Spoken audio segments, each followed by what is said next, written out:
Okay, we have officially started. I'm calling the February meeting of the Energy Advisory Committee to order. So first item on the agenda will be to review and approve the November meeting minutes. And those were handed out to the committee members before. Yeah, I sent those out last night. Yep. I've had a chance to review. I don't have any comments. You guys have any Before comments? proposal to accept the minutes. Okay. Second. All in favor? Aye. Alright, that is done. Moving on to our public speak, and then agenda item 3, I think we have some new members that are interested in joining the committee here today, so I thought maybe we'd spend a couple minutes to just kind of introduce ourselves, what we do, and then also bring up what's described in the charter for the Energy Committee, just to kind of give basis and pull it up. And then perhaps if folks introduce themselves Yeah. as well, be good. So the Energy Advisory Committee is actually described in the City Charter and Administrative Code 13-1. Just paraphrasing it, the Energy Advisory Committee shall advise and assist the city, its agencies and agents in developing priorities and programs focused on cost-effective energy use, energy conservation, and renewable energy generation. And then the next is the EAC may review and make energy-related recommendations about policies, procedures, activities, and facilities under the control of any city department and may provide information, guidance, and assistance to any city agency in matters relating to energy conservation and the reduction of greenhouse gas emissions. So that's what's listed in the charter. So that's kind of our purview or scope.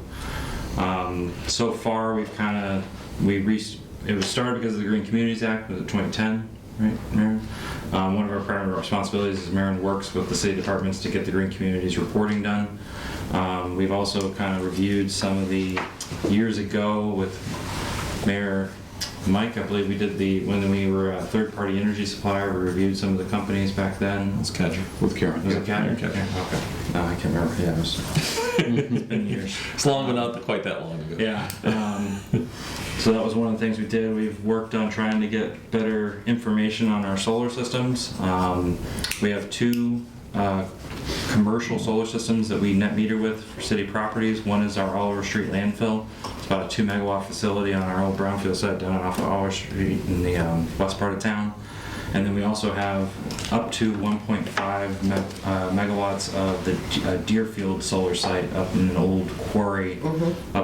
If you're taking Route 5 and it splits off to go to Turner's Falls, it's up there on the right, somewhere up in the mountains where there used to be a quarry. That we signed a contract with that from the previous administration. One of the concerns we had is our city usage is about 4.2 megawatt hours a year, and we've contracted for possibly up to more than 4.2 megawatt hours a year, which could have a conflict with contracts, but once the new school goes in, our electricity usage will be high enough and won't be a concern. And we've also had some nice cloudy years, so hopefully we're not going to go into that issue of having too much solar, which is ironic, but it's just the way the rules are in the funding that we could actually run out of credits, and they use that for their financing. So if they don't have that to barter against their financing, it causes a problem.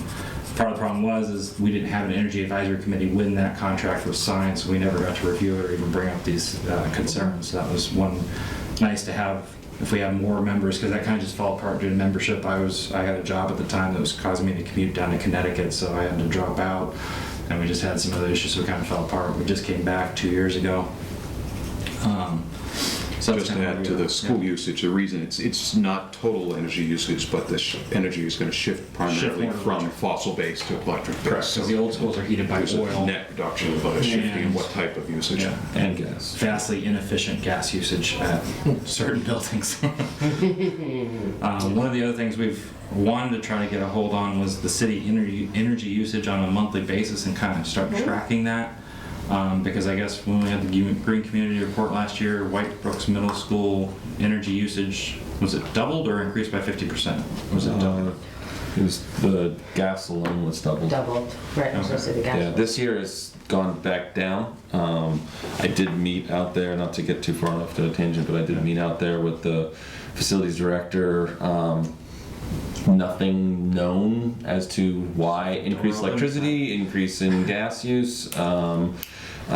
We talked about leaks on the roof that might not have been easily seen, but he said, yes, there's lots of gas leaks up there. that they know about and that they have fixed as best they can, but there's no easily identified issue. They did also do a number of retrofit of lighting at the schools, so that should have been a reduction as opposed to an increase, because even electricity was increased as well, about 50%. So just the sooner we can get out of that horrendous building, the better. And another thing we think that would help with tracking a lot of stuff, even the solar systems, like on our high school, for example, not last summer, but the 2 summers prior to that, the solar system actually malfunctioned and was down for a couple months at a time, and nobody knew it because nobody was monitoring the output of the facility, and we ended up losing tens of thousands of dollars when it came to SRECs and avoided energy usage with the town. So we now have that corrected. I have an app on my phone where you can look at it. Same with that's crazy, but you can look at that. Yeah, I have that for my house. Yeah, I actually I just corrected today. I caught that we still were sending checks to the town of Easthampton, so I just corrected it with my company that we're going to send them to the city of Easthampton. So little details, but Probably still cash. still cash out, but just kind of funny little details. One problem we've had with the Deerfield facility is we haven't even found a good person to contact to give us that information, which has been interesting that they won't let us look at the output of the facility. It just shows up as credits on the bills and stuff. And they're one of those commercial facilities that they've exchanged hands probably 3 or 4 or 5 times, as the solar industry is like the Wild West right now, trying to expand and consolidate and all that stuff. So hopefully we can get more information on that going down the road. Who is the current owner of that? Do we know? LVP, what is it? LV. There's owners and there's operators. Yeah. Right. It was a Florida-based company, was the operator, I believe. Lake Street Lake was the... Because I think even when you tried to Was the send a developer. letter to ask for access or something like that, they said that you weren't even high enough or cleared enough to look No. at. I'm like, she's I the didn't mayor of have the that city. It was, It's our contract. I don't get it. Yeah. But so that's one thing that'd be nice to look more into going forward. So that's kind of what we've done in the last 2 years. We'd like to do more as far as like How long does that contract run for? 20 years. 20 years, yeah. That starting date is 2 years ago. 2 years ago, the commercial operating date. It's just before. Well, yeah, it was actually just before you took office. So it was November 2.5 years of ago. 17. yeah. Yeah, took effect the date of commercial, I think the commercial operations term, if I remember correctly. But Yeah, and there was clauses on it that they had to be fully operational by a certain time frame. We're not actually sure if they actually met that operational time frame. So if contract issues do occur, there could be a way out if we needed to as a city. it remains a positive thing. We get a 10%, we basically save 10% of the cost of our electricity. So if it doesn't, if we Purchasing the credits at a discount. So if we don't go over our usage, it's not a problem. It's only if it does become a problem. It would be nice to have more visibility on it so we can track it more and also validate the numbers they send us, because they send us a number on our bill and we have no way No way to of check it tracking. against of what Well, was we- production. I can give a little tangent on that. We've been having some meetings with the city, different departments that are tracking their electricity bills. So that's how you can track them at metering credits, is that side of it. And then we're trying to help connect those dots so that people who are seeing the charges coming in are also double checking the credits. And we got a certain step that direction, and then we sort of slowed down a little bit, and we still need to sort of work on getting that letter together so that we can keep that moving forward, so that there's a couple key people within the city that's checking within DPW and the schools, and I forget who's the other one that's getting credits, but so those are the key places that would then be able to do that double checking that everything's equating and the right 10% is coming to us and stuff like that. So we're in the right direction of that, but we're not 100% there. Yeah, and the Oliver Street's actually very lucrative for us Yeah. because we basically get 6 cents. I believe so. That was a negotiated fixed price. When the going rate's 20 cents, so a very Yeah. big discount for our energy. So especially when it's basically paid for in the high school, when it's down for 2 months, that's a lot of money that's lost. So definitely when the new solar system goes on top, because there's a 130 kilowatt system going on top of the new school, that also should be definitely tracked and maintained and all that stuff. Oliver Street's probably halfway through the contract now. It's Yeah. probably coming up in about 10 years at this point. So Oh, yeah. there is an option to purchase and extend and things like that that'll be coming up. Sure, because that was one of the first, I mean, that. Yeah, It was the first on- landfill operating on land, landfill. right? Yeah. In Mass. Yeah. Yeah. Yeah. I guess we'll do some short introductions. I'm Stephen Jenna, I'm the chair of the committee. I work for ISO New England, which is the regional grid power operator in New England for all the 6 New England states. I work in long-term planning, so I'm an electrical engineer that specializes in power, and we look at the power grid in 10 years and how we're going to build and operate the system in 10 years. So actually a lot of the stuff I look at is those big solar forecasts that we have, all the offshore wind that we're getting now, or planned in the pipeline. We'll see how the permitting goes with that federally. That's another discussion for a different day. And just everything else of, our main goal. Our purview is under the federal government, and we're supposed to maintain the cheapest electricity markets. We're not supposed to mandate policy that comes from the states and from the federal government, so there's been some concern that our company isn't doing enough to transition towards green energy, but that's not our purview. Our purview is to run efficient markets and to keep the lights on 24/7, 365 all the time. So our focus is on the cheapest resource and keeping it on all the time. So that's a different priority than some people have. There's been some letters from certain senators running for president to our CDO and all the other things that happen. But so that's kind of outside of our politics part of it, which is nice. We're an independent company, so we're not owned by anybody. We actually can't own stock in any company that participates in our market. So it's kind of like the SEC. You have to maintain independence on that, which is annoying because I can't own stock in a lot of different things. So I just own mutual funds. But it helps keep that independence with the company. So that's me. Yeah, Bob Parent, I'm currently city engineer in Holyoke. I spent 30 years in the consulting engineering business and 4 years in East Long Meadow as DPW director, looking at every single bill that the the town of East Long Meadow paid for energy and gas and things like that. And as I said, I'm a city engineer right now, so dealing with a lot of the same issues that the city of Easthampton has to deal with. Aaron Goldstein. I work at the Hampshire Power, which is primarily focused on community shared solar projects, energy credit certificates, and retail electricity. C&I, not the retail, but the residential side of it that's getting hammered by RAG right now.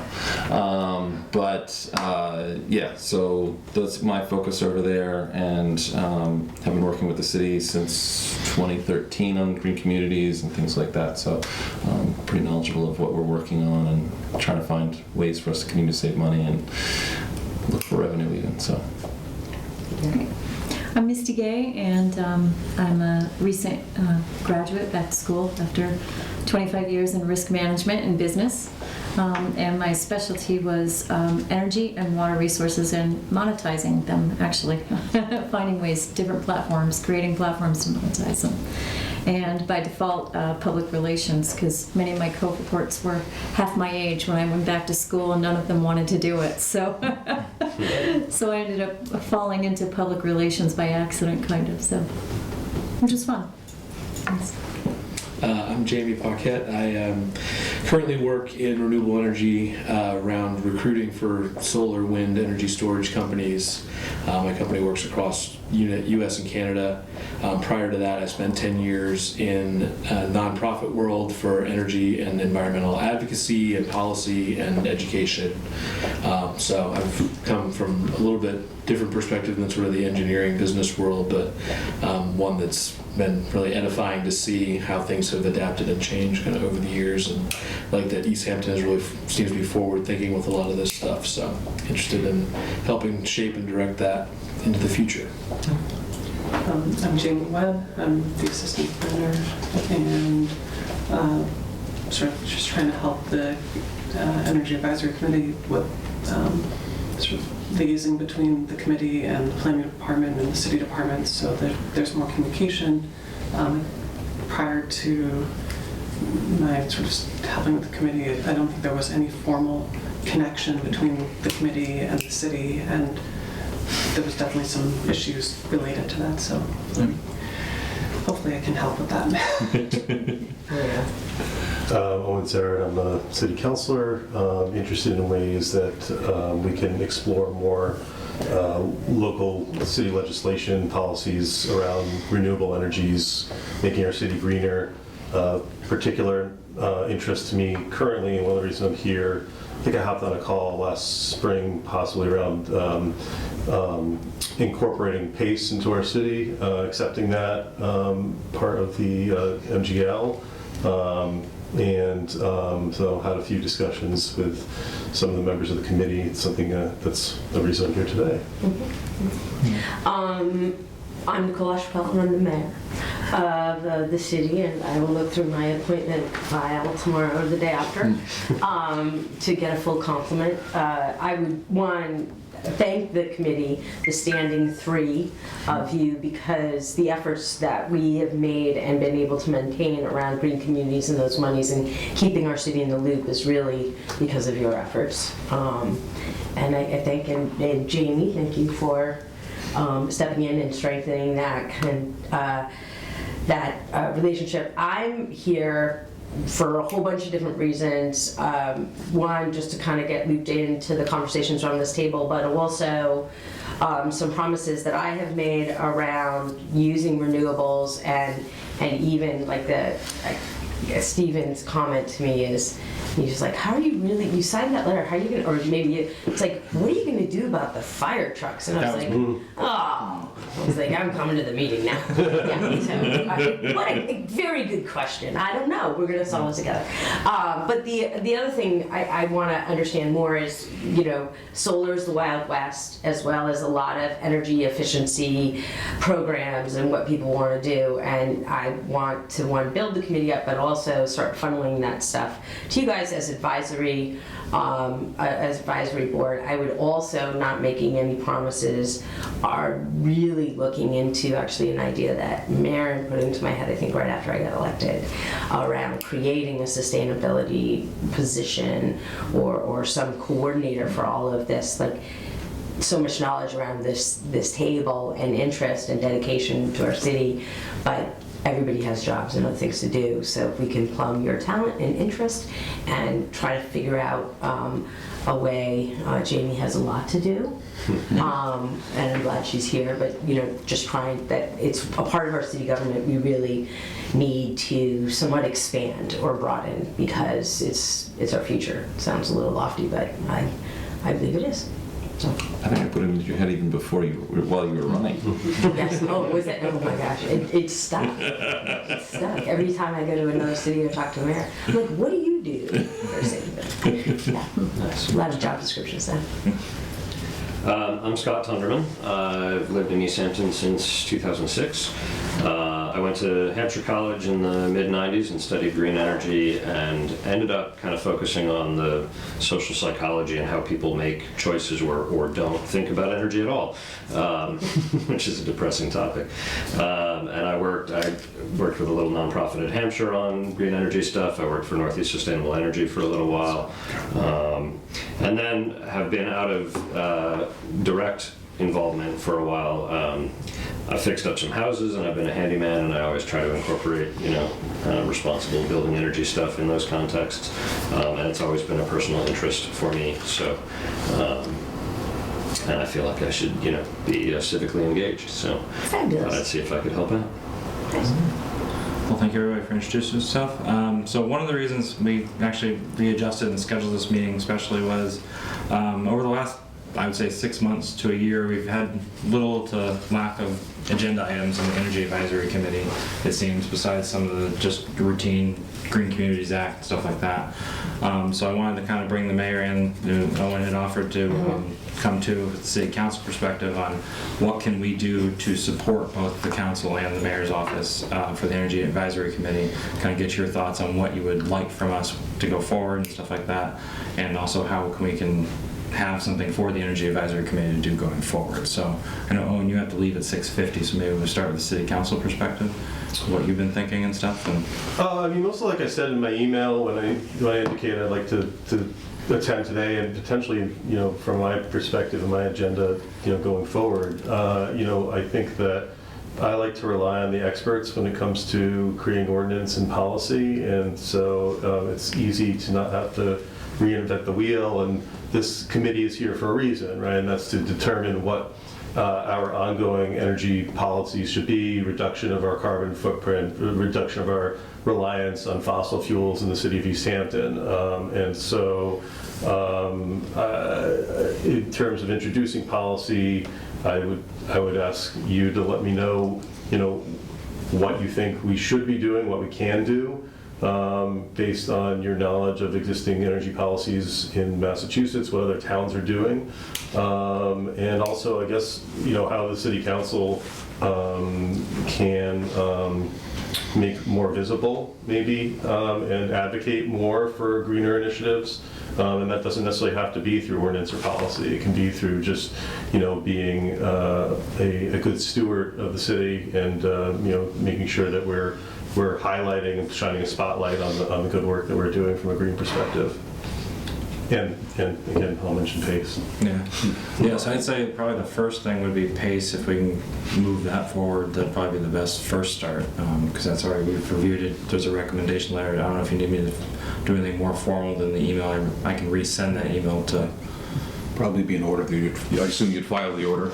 That's the plan. And referred. Yep. I mean, the update there, though, just so that everybody knows, because of the work that we do at my company, PACE has actually been put out. MassDevelopment is not following through with it. They've actually put it out they put an RFP out for somebody to come in and help administer it, and which says, yet again, it's being postponed because they can't figure out how they want to roll it out. And it doesn't seem like it's rocket science, but clearly this is now going to be the third grouping of people trying to figure out how to actually roll it out in the state of Massachusetts, which doesn't make sense, but clearly they're hitting some serious stumbling blocks and not being able to do it. So that RFP just went out. I don't remember the dates of when bids are supposed to be in, but sometime this summer probably. So the realistically is that it's not really going to actually be active until fall, winter 2021, maybe even into.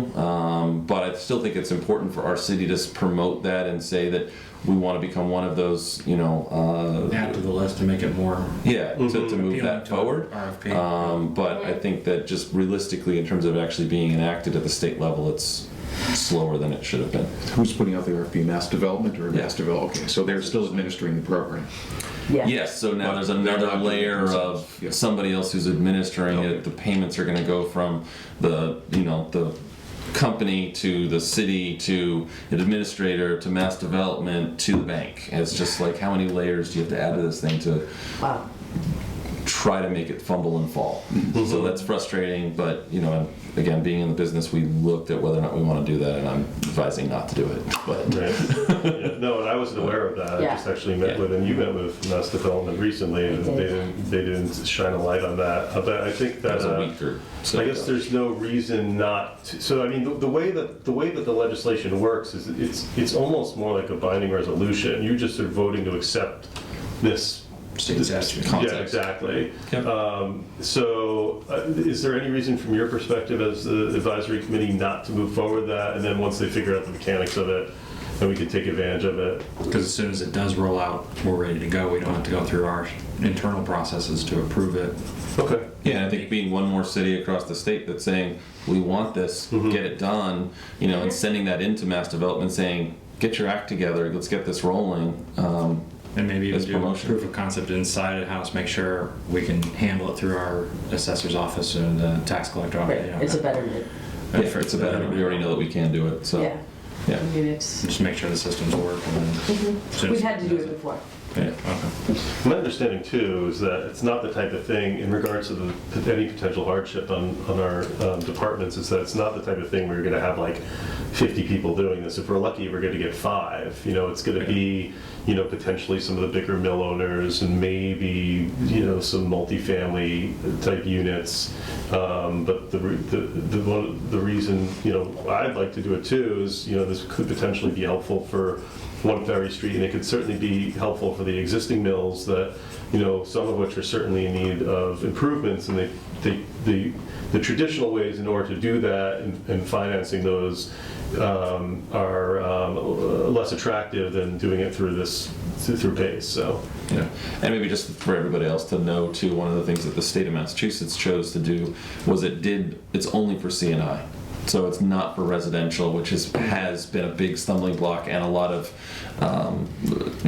bad policy in other states. So in Massachusetts, we're only dealing with C&I level of PACE, and that's why it should be a no-brainer and rolled out. Right. And Massachusetts is stumbling in a lot of ways right now, but we won't go into that. But so I think for us to do it as a city level, to still go forward, to put the resolution forward to sign off on it as a city level would be great. Okay.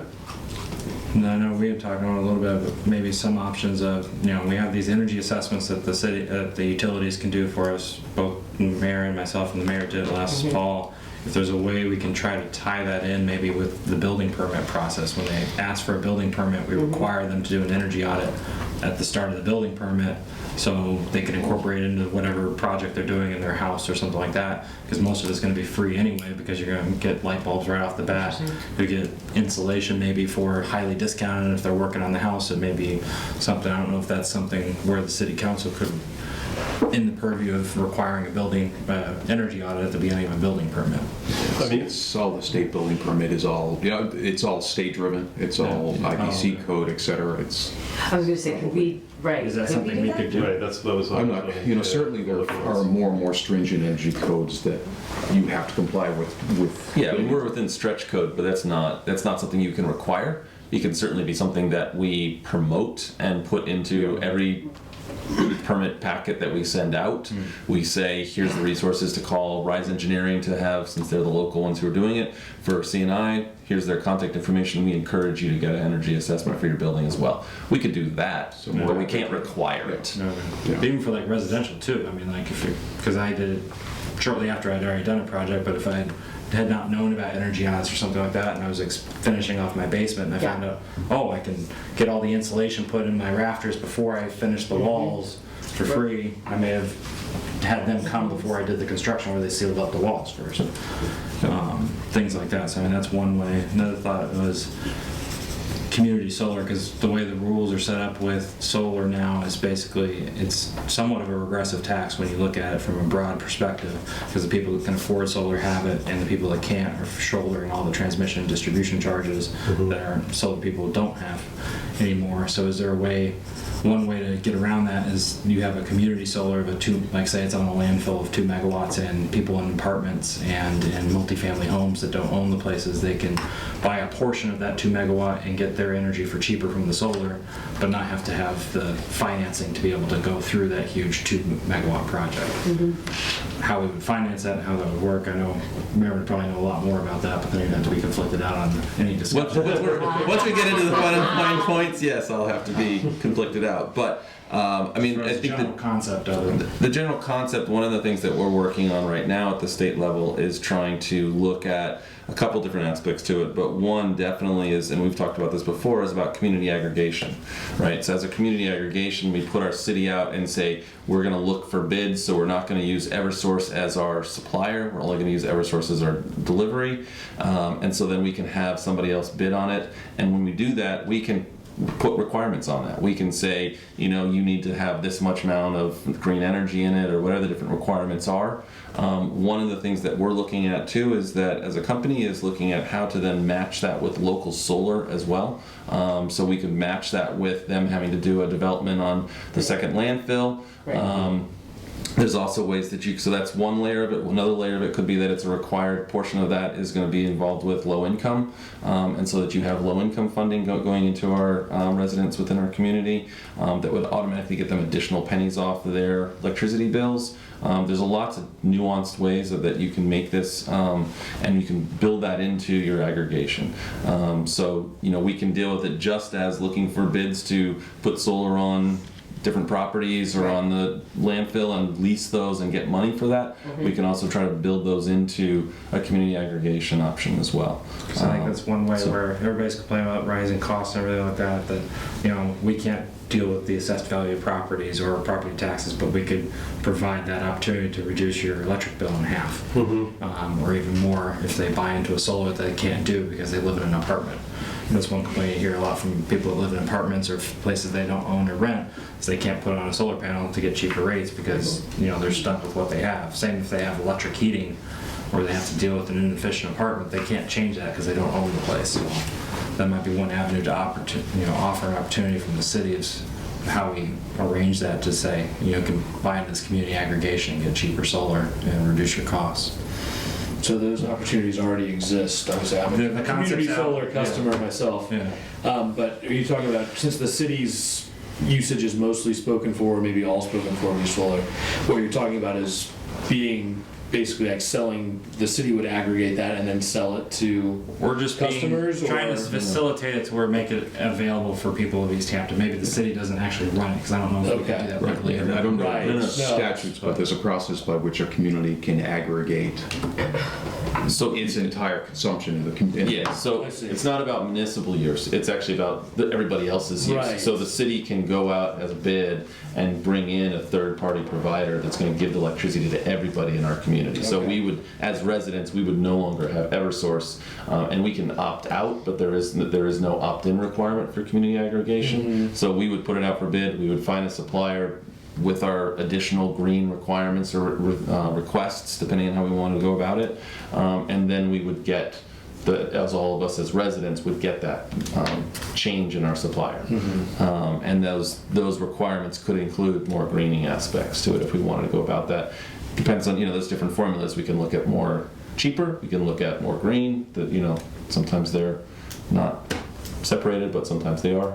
But there's different ways to do that. The city could also offer at least the landfill to look for people to build solar on it. Well, it actually If they're can't trying to operate, develop it. can't offer the second landfill at the moment because it's not zoned. It would have to be a zone change in order for, that was the whole battle that was fought a number of I was years gonna ago. say, that was why Yeah. you didn't do the second one, was his own. But that was how many years ago? Maybe. Right, there's a, but there's a whole process that would have to be followed through the council and planning. But that's something Board to- we got the people here that could, Right. if that's a desire to do. There was, as I understand it, was, So what sort of a does that concession is timeline- we'll agree to one if you I know we're just back talking away from the other. That was What would that intense. timeline Yeah. look like? I thought they're all in terms zoned of the same, both implementing? landfills. For community I shared thought solar, both landfills were zoned the same. or community If- aggregation. I believe the Yeah, ordinance what would or the what might that look bylaw like? that allowed Oliver Street to be created, limited it or excluded it On from the the other low end to the locations. high end. Okay. So what would motivated need to be done in order to, I think that ordinance or the Yeah, bylaw look would be into it, changed. but I don't- Yeah, depends on. yeah. I don't Again. ever recall seeing anything that would have struck me to that. My That's understanding, where it fell apart with the, why we Yeah, didn't do if the two. other site was actually more advantageous. It's closer to a feeder, it's Correct. better Yeah. electrically. well, if there's anything to be done via the city council in that regard, just let me know what the pathway needs to be. Well, it might be, I guess, then planning department determining whether or not it's a zoning issue. Right, just be Yeah, I aware, just thought it was a special permit. yeah, no, there was a public process followed the last time and the public spoke up pretty adamantly against. Well, that was the, So, that was the things have issue. changed. Yeah, Okay, so Obviously, yeah. We yeah. can clarify. Yeah, yeah. Jamie, right? Yeah. what that, Yeah. So that's something we can look at going forward is Mm-hmm. what we need to do to enable solar to be built on the second Right. landfill. and then also be aware that as you know better than most of us, a lot of the incentives have changed and Yeah. what was economically feasible on the first landfill is probably much less economically feasible today. I know brownfields get higher SRECs though. Yeah. Right. They are the. But the overall There's no SRECs have come down. There's no SRECs. Or the overall smart.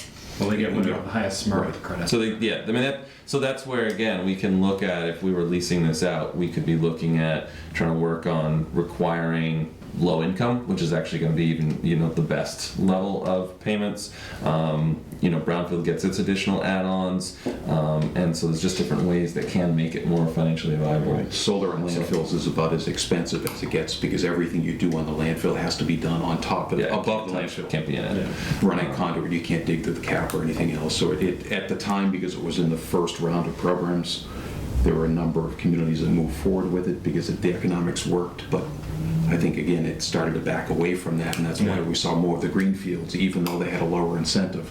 The green fields became more economically viable than some of the brown fields. Yeah, and that's where the SMART program unfortunately dropped the ball and pushed it even further away from brownfields and more into the green fields, and that's why we're having more issues of looking at clear cutting around the city, around the state right now to put in solar, including our Park Street location. Yeah. So it's certainly worth looking at again and trying to remove whatever the restriction was, but the market may not And go if the you- direction we'd like it to go. And if you bring it forward through the public processing, the whole point of this is to maybe induce community aggregation to where we can give solar to the community, the low-income communities and stuff like that. It might be much easier or less of a burden to go through the process. and say, we're being responsive, here's a way to reduce your bills. And again, we're looking at that right now as a company, looking at working with DOER to get clarification on their regulations that would be linking community aggregation with low-income community shared solar. So as I get a better sense of that, I can report back on that. But that would be a way to sort of link those things together, possibly. And that process for community solar and aggregation, how does that come out from the city? Is that strictly just what role does the city council have in that versus just a contract through the mayor's office? Well, just to be clear, there's two. You combined a couple things there, so I just want to make sure we're clear on it. So community aggregation is one thing. Community shared solar is something different, so it's not automatically linked. One of the things that, like I said, we're looking at how to link those things together, but it's more about, right now, it'd be more looking at community aggregation and building within that the RFP that would have certain aspects of green power, renewable energy. And I don't know if that's anything, I don't know, Mayor, do you know if it's which side of the coin has to encourage that or push it I forward? think it all starts with ordinances and then it gets, I would say ordinance has to, and take a look at it. I mean, one of the things that, I'm looking for, hoping for from this group is around, a proactive review of the ordinances that we have now that pertain to energy and what's kind of not, what can be stronger or what worked or what we wanted to fix from the first time, and then linking it into green communities, but also an overall survey of what we, like with everything you guys are talking about, and there, I brought, you and I talked a little bit about the letter, but like I get these, see you right there, Stephen Chen. Like we get these sustainability energy overviews, a couple of other mayors have said you should do this, and Actually emailed him today. Northampton did it under Mayor Higgins and it was wildly successful. I don't know if it still is, but I also don't want to start, I would like one for it to be looked at by this committee, but why start something like this if there are other things in the work, or there are just other things that make more sense? Like how do we, so I'd love a review of ordinances as it's related to energy and the work of this group. And then looking at, even if it's top line, a plan of what we need to know to go forward, as far as energy and the pros and cons of PACE, what can we get on the books, community aggregation, keeping an eye on, what do we need to get a handle on up in South Deerfield or what's going on Oliver Street, and figure out, what we should be doing going forward. And I think that we're doing some okay things, but they seem to be kind of hit or miss. So, the police chief put in for 2 hybrid cars, that's great. City council as a part of this too so what's the capital improvement plan to actually follow through on the ordinance we passed for the second time in 2012 to get to, a fleet that doesn't rely on fossil fuel. I don't think, and what does that happen? So there's not an all-electric police vehicle or whatnot vehicle, but right now MassDOT is running a great program for smaller cars. We don't buy those smaller cars, but it's coming, and I feel like there's no plan.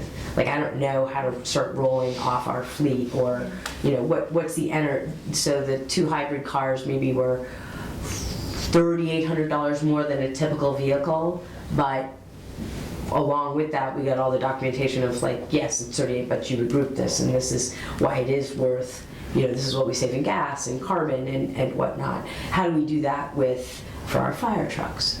Well, and how do we differentiate right now a hybrid versus an EV when we're looking at starting to put in, by the summer we're going to have potentially 6 EV stations. We're looking at more funding additional for that to be going into our schools and other locations in the next couple of years.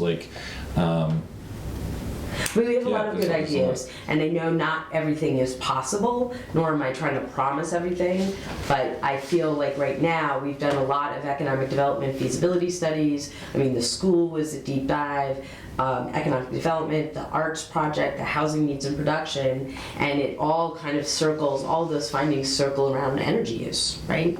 And sustainability, and I feel like those plans all touch upon it and have, I think, steps forward.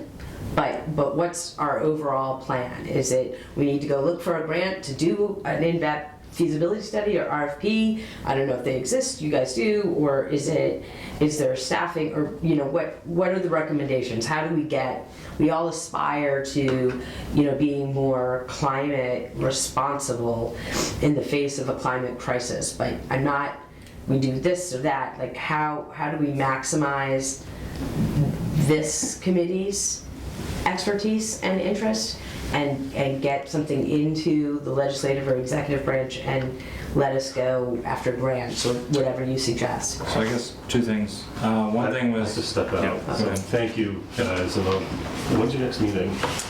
Be in March sometime. I think we have it. I'll just March 24th, I believe. Mayor, may I see that brochure there? Oh, Thank you. Sure. Looks like it's due to escrow for Yeah. We'll come in and March 24th, it's Tuesday, 5 p.m. Okay. We'll make sure we can actually, the committee members can actually make that quorum, so. It's at I can't actually. We'll let you know if we can, yeah. I can. And that was Is that 5, you said? blocking it. 5 that day? 5. Oh, We perfect. usually go at 5. Okay. Yeah. Great. All right. Thank you so much for letting me attend, and yeah, I'll let you guys know how this stuff goes. Good to see you all. Is this your pen? Oh, yeah. I was gonna leave it as a community donation. You have to accept it from city council. It's less than $50. more plastic waste. Yeah, I mean, and around this proposal, just to add, like, what I'm looking for, a couple of times I've sent people and proposals or whatnot to you guys, but, for more, as I learn more, I mean, the efficiency of it is, if there's a program or something we should look into it, it's not that I don't want to meet with them, it's just such a waste of time. I mean, they're sales pitching me on something, I don't know if we need it, I don't know if it makes sense for what we have, maybe we're ahead of the curve, maybe we're 4 steps away from that stuff. I took that meeting because other mayors had said you should start thinking about this. And said, you know what, this is great. We have an energy advisory committee, and I'm gonna go talk to them about it, and we'll get back to you. And is this what you, or I forget what the woman's staff name is, the Lily? Who's your new staff member that Zoe. emailed? Was it Zoe? Yeah. Doesn't ring a bell, but okay. Lisa?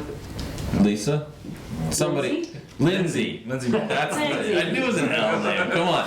So. Alright. Don't record that. But was emailed me, or maybe a couple of us, about some proposal that you were also getting and wanting us to look at. Yeah, and it was So it's also, not that. It's something else. No, it was that and some grants. It was that and a couple of grants. But the And- grants I looked over, they didn't really look like they applied to the energy. One was Yeah. agricultural energy, that was about as close as it got. Right. And To your Yeah. talk about an overall thing, last November, Jamie had sent us the energy chapter of the overall city plan, yeah, and we read over it. It's wildly out of date. yeah.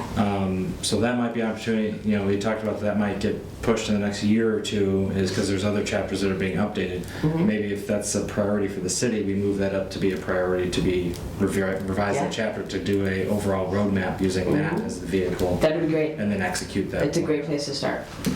I mean, Because some of the stuff, the way it talked about just the overall energy industry was kind of way out of date. yeah, I from when mean, read it's, it. Just on the macro energy scale, stuff that it was to talking get about. that. Because it was written in 2006 or 7. It was before the recession, I Yeah, it was think. approved I in think it- 2008, so it was probably written It's in 2008, written in 2006. So it was before the entire fracking revolution, which basically changed the entire energy industry in the last 10 years. And didn't even talk about that. It was talking about like peak oil and a lot of other things that, right now aren't even a concern anymore when it comes to that. It's so many different concerns.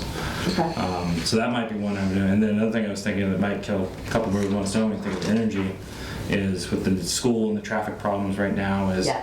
they do have electric school buses. I actually saw the biggest manufacturer, Thomas, is just coming out with electric school buses. And another way to also reduce traffic is to, I know right now, I'm being a kindergarten parent, we have to pay for the buses.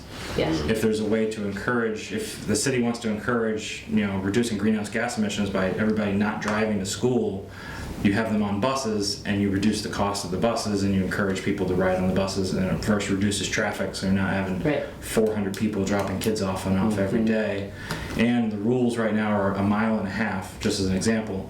I'm never going to let a kindergartner walk 1.5 miles down Park Street from Button all the way down to Center School.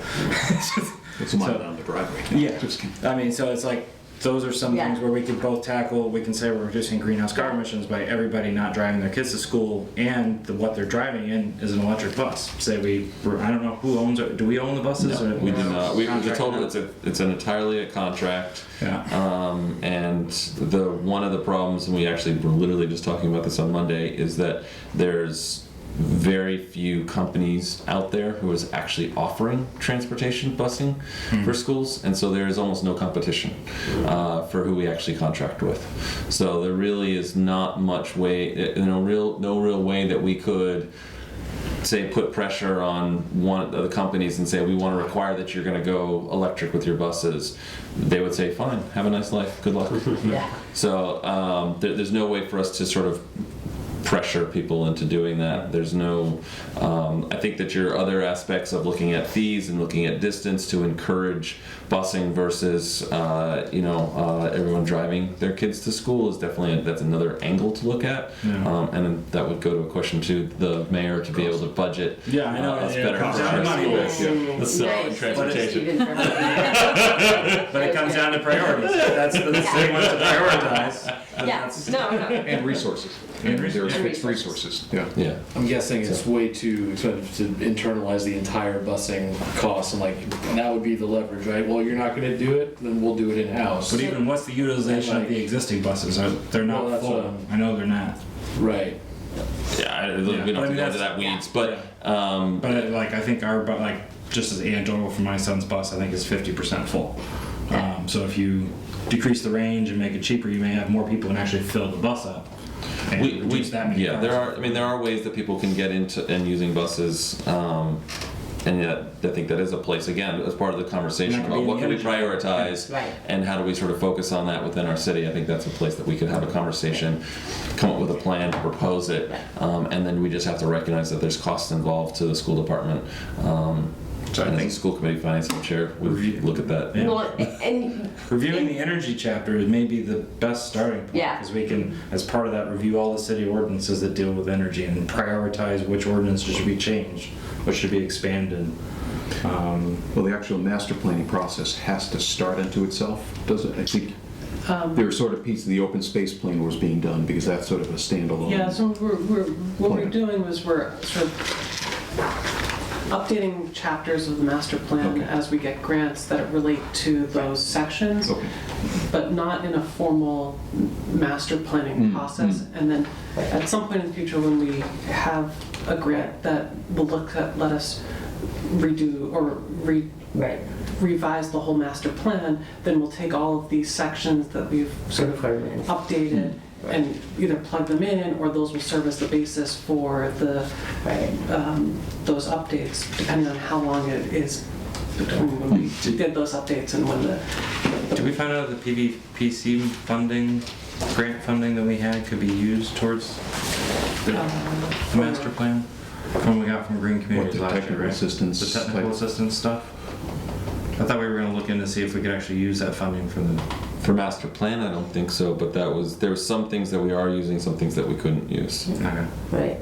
we have a lot of different agreements and funding things Yeah. with PVPC, so Was the I mean, one... we've been looking for master plan money Yeah. in everything we've had, and that's one of the reasons why we started picking off things like in the art visioning. So it's not exactly the master planning process, but it starts to inform that master plan chapter. I mean, it's about $125,000 to do the complete process. Which, I mean, our master plan is pretty amazing for as old as it is. Like, I mean, not only like we've done stuff, and like what we need to do or want to do, or like we're clicking it off. I mean, Yeah, I mean, that in the plan energy is- chapter, one of the biggest things was putting up a solar farm on the landfill. Yeah. Yeah. I mean, so you think about, And that was you done. know, and to do it all, you know, again, I mean, I think is good.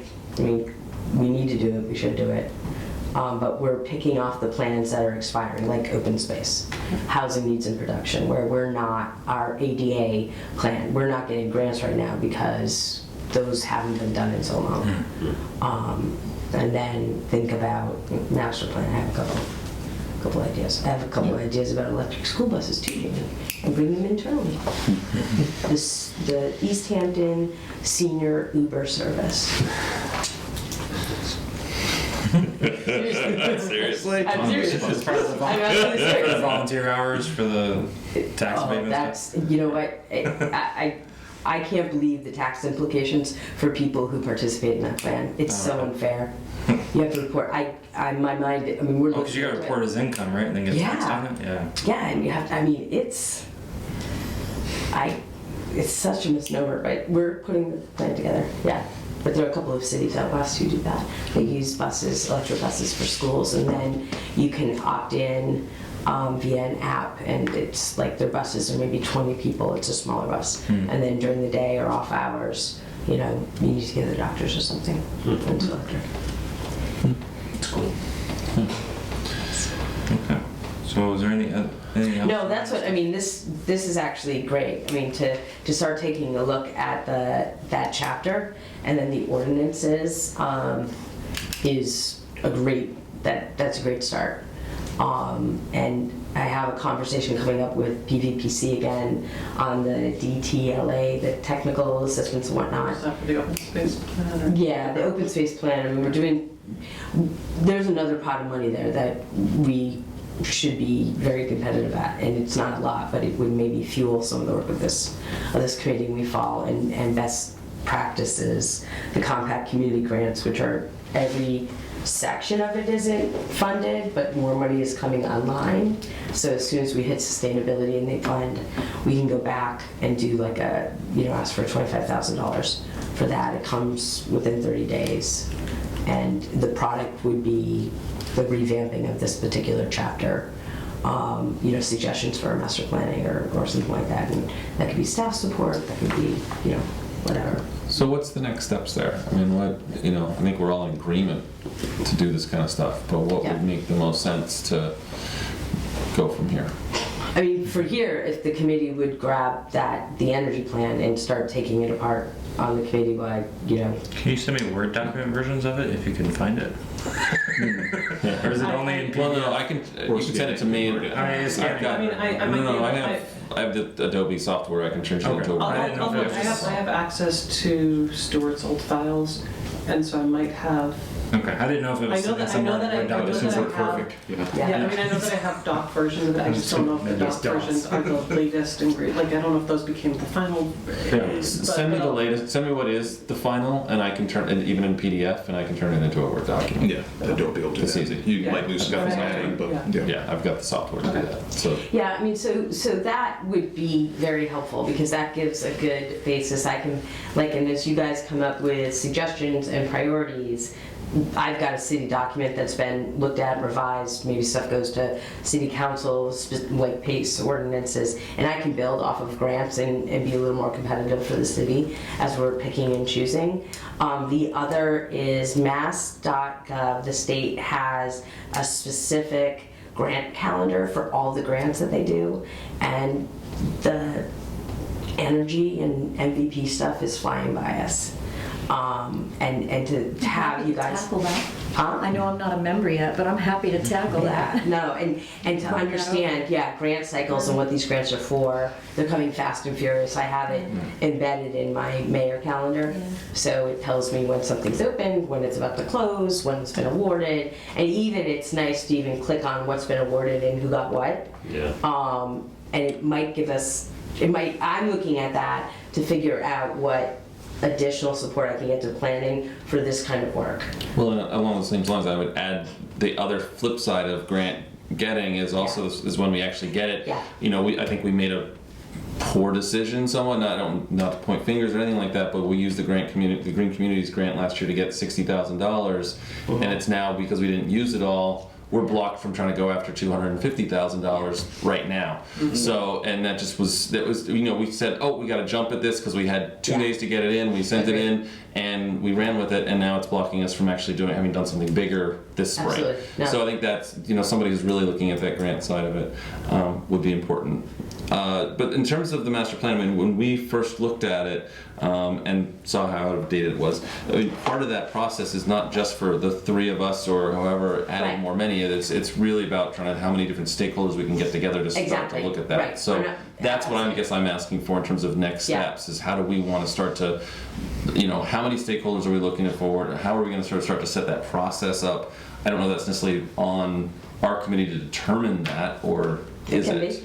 I mean, I don't have, and certainly there, whether it's planning, DPW, or just understanding cycles, that could be, having them at the table. They're, I don't know about vendors or whatnot. I mean, this is something I want to help facilitate, but don't know a lot about. I mean, the process for the arts visioning, which was the latest thing we did, there is kind of a template for just the beginning of that, of how to revision parts of our plan in our government that could be applicable. And there's some kind of idea there after that exercise with arts and culture, are there other parts of the master plan or whatnot where we can get fresh information and input from the public that isn't necessarily an official master plan update, nor is it added to that document, but it kind of freshens up what people read in that chapter.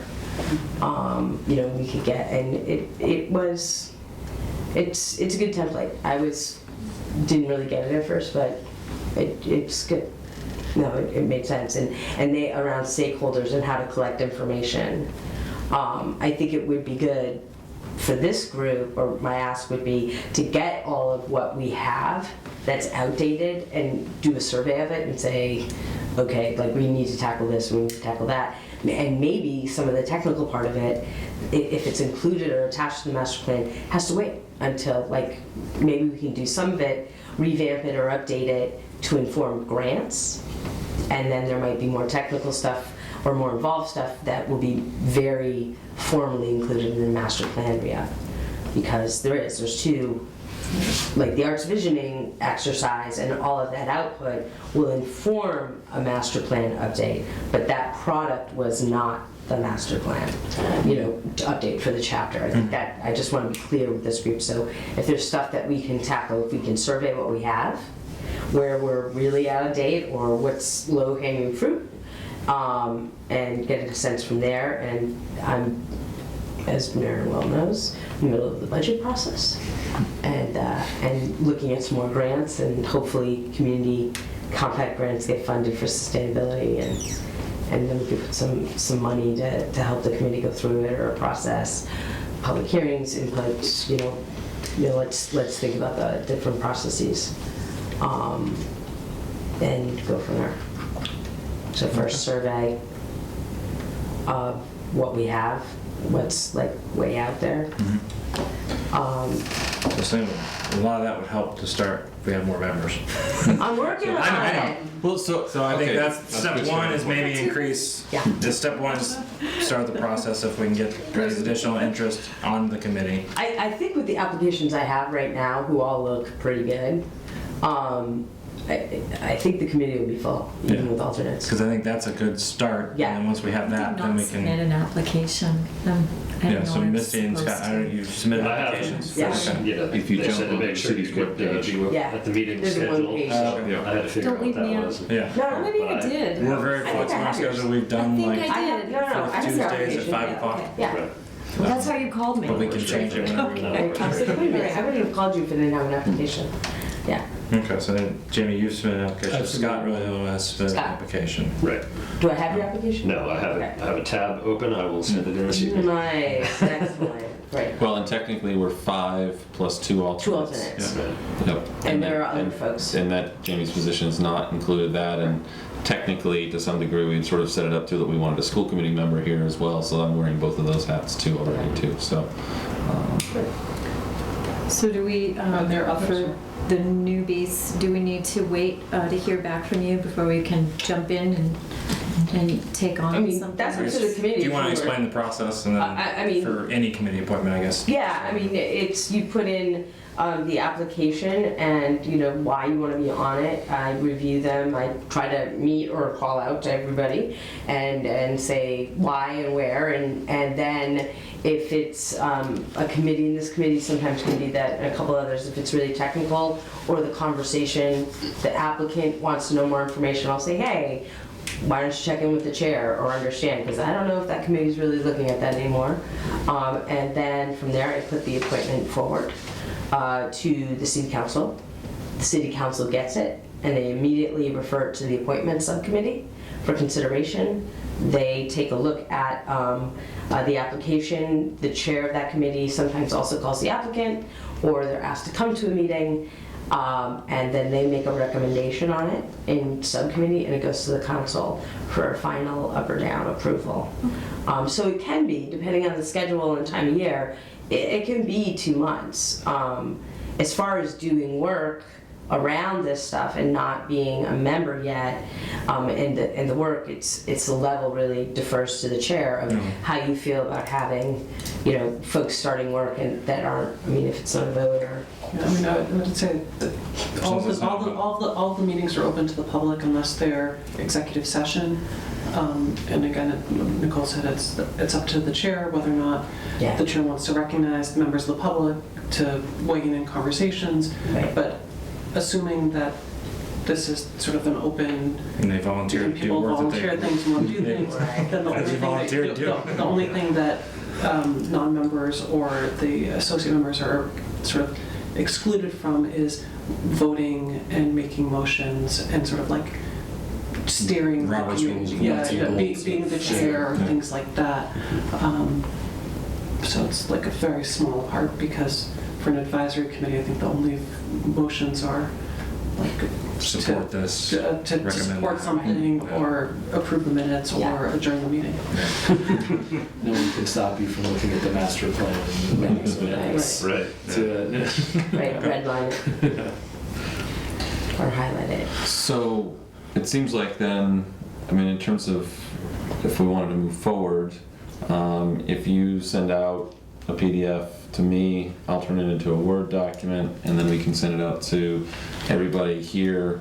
As long as I've got emails for everybody, then we can start looking at that and having, you know, do our own Yeah. version of redlining, questions, comments on it, and going into our next meeting a month out from now, late March, Discussion, and then we could have a discussion about, you know, next steps from there, both in terms of what's already there, and then, you know, who do we want to get in terms of DPW or, you know, anybody else to Right. sort of come into the conversations, and then start to create sort of a timeline of how we want to engage it. For me, so like, Owen brought up city ordinances and you brought it up. Yeah. I am not familiar with where they're stored or how to I actually was gonna look. ask What- if what- those- what I'll- I mean, I'm assuming they're posted online, but how do I know which ones deal with energy or which ones don't, besides reading them all? Yeah, And that- that's something I don't have But time what for. I can, so I'm pretty familiar with the city's general ordinances and the zoning ordinance. And between those two ordinances, I think that's the majority of Yeah. everything, except that there's some, like, Board of Public Works has some, I know it's an ordinance, but Yeah, they have a little bit of a carve out, but it, I mean, and Michelle also can get- traffic yeah. rules and regulations. But I can sort of, Okay, so maybe, they all have table of contents, and you can kind of go by that.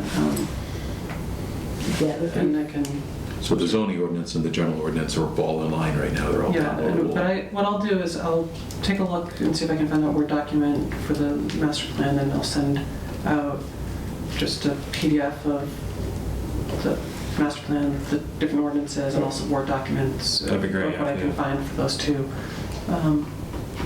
But I only have, that's fine. We'll forward it out to everybody else. So, Okay. yeah, just send it to us and we'll forward it out. yeah, okay.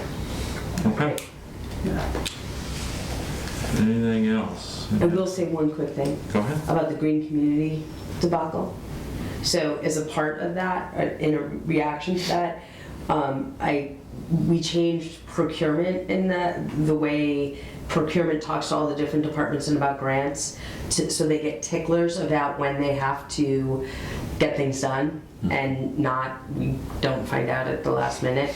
So we're on that. So, and the quarterly updates and whatnot, when they're quick turnarounds and stuff like that. So Yeah, I mean, that grant in particular is set up so that basically if you get it one year, you're really not going to be able to get it to the next year, because the lead time of when they actually say you got it to when you actually have work done, it's pretty tight.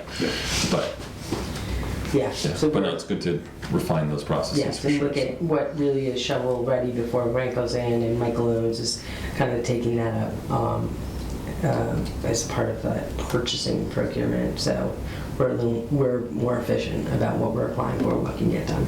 Yeah, cool. Yeah, and this work is super important because there's a lot of stuff out there, and I think we all have the end goal, same basic end goal, but how to get there with limited resources is In a cost-efficient manner too, because I think that's yes. for the public. Yeah. Because you could do something. I mean, you could go 100% carbon tomorrow, or carbon-free tomorrow, but it could be extremely expensive. I don't think that's really an appetite at this point in time. So,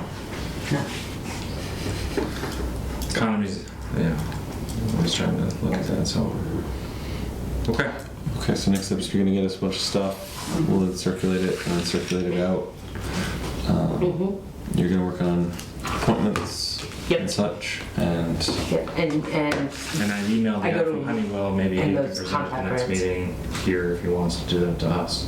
It seems like there's overlap with what we've already done with UMass. It's fairly traditional. Come in, do an energy audit, try to identify strategies for financing. yeah, and you did a great job last time with the reviewing it and That actually was just the lighting, the lighting and stuff for the wastewater treatment to help sort of dig into their numbers and push them back a little bit on where they were fabricating things a little too much in their favor. So that was helpful.